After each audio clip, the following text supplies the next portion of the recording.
کچھ لوگ کہتے ہیں جی بس میں تو اللہ کی مخلوق کی خدمت کرتا ہوں، میں تو حج بھی نہیں کیا، اس کے پیسے بھی غریبوں کو دے دیے ہیں۔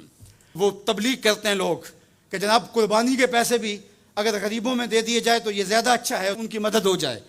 تو وہ اس خدمت خلق میں اتنا غلو کر جاتے ہیں کہ وہ اسلام کے شعار کا مذاق اڑانے لگ جاتے ہیں، اور جو عبادت والے ہیں انہیں ہمسائے کو دیکھنے کا موقع بھی نہیں ملتا۔ اور آپ جانتے ہیں کہ جب ایک بستی کو برباد کرنے کا حکم دیا گیا تو کہا کہ یہاں تو ایک شخص رہتا ہے جس کا سر سجدے سے اٹھتا ہی نہیں۔ کہا میرے بندوں کے اوپر قیامتیں ٹوٹیں اور ان کے اوپر ظلم اور جبر کے پہرے ہوں اور اس کے ماتھے پہ شکن نہیں آتا، اس کے سمیت ہی بستی کو لٹ کے رکھ دو۔ یار عبادت کرتے ہو لیکن ہمسایوں کا خیال بھی رکھو۔ میرے حضور علیہ الصلوۃ والسلام نے لعاب پھینکا نا تو صحابہ نے اپنے ہاتھوں پہ لے کے اپنے منہ پہ مل لیا۔ آپ نے عشق اور محبت کی لوک داستانیں بڑی سنی ہوں گی، لوگوں نے نہریں بھی کھودیں، لوگوں نے محبوبوں کے لیے کیا کچھ نہیں کیا، لیکن آج تک آپ کو ایسا نہیں ملا ہوگا کسی محب نے محبوب کا لعاب بھی چاٹا ہو۔ کائنات میں یہ انوکھا باب ہے۔ تو حضور علیہ الصلوۃ والسلام نے فرمایا کہ تمہیں اس چیز پر کس نے ابھارا کہ میرا لعاب بھی اپنے چہروں پہ مل رہے ہو؟ تو انہوں نے کہا اللہ اور اس کے رسول کی محبت نے۔ تو میرے حضور نے اس کی نفی نہیں کی، لیکن ساتھ ہی فرمایا اگر کوئی چاہتا ہے کہ اللہ اس کے رسول سے محبت کرے اور اللہ اور اس کا رسول اس سے محبت کرے تو وہ ہمسایوں کے حقوق کا خیال رکھے۔ یعنی تمہارا یہ پہلو بھی، تم عاشق رسول بھی ہو لیکن ہمسایوں کا بھی تو خیال رکھو۔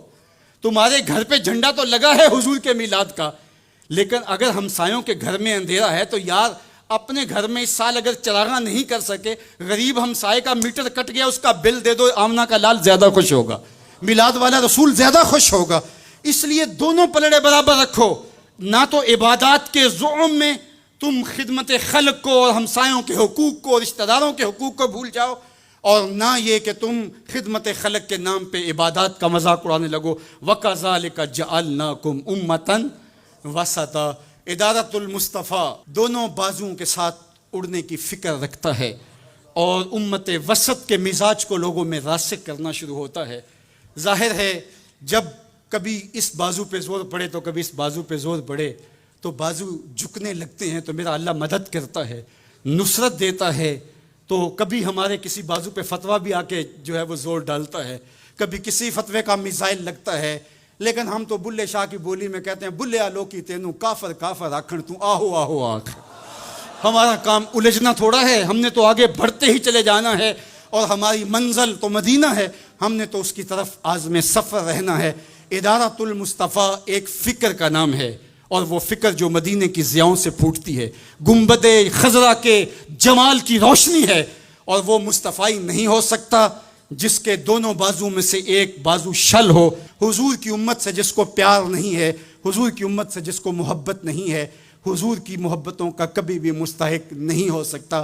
میرے بزرگ فرمایا کرتے تھے جس کے بچوں سے تم پیار کرتے ہو اس کا باپ تم سے پیار کرتا ہے۔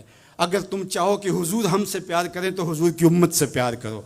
تو ایک امت بنو، دوسرا امت وسط بنو، تو پھر دیکھنا تمہاری شاہین صفت پرواز اس کو کوئی چھو بھی نہیں سکے گا۔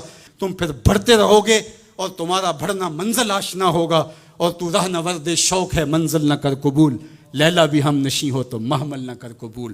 تیرا تو مطمع نظر، تیرا تو ہدف ہی کچھ اور ہے، تو دنیا کے لیے نہیں ہے، دنیا تیرے لیے ہے۔ تو خواہشات کا دیوانہ نہیں ہے، بلکہ خواہشات تیرے پیچھے دوڑیں گی، اور زمانہ تیری دہلیز پہ باندیوں کی طرح نوکری کرے گا۔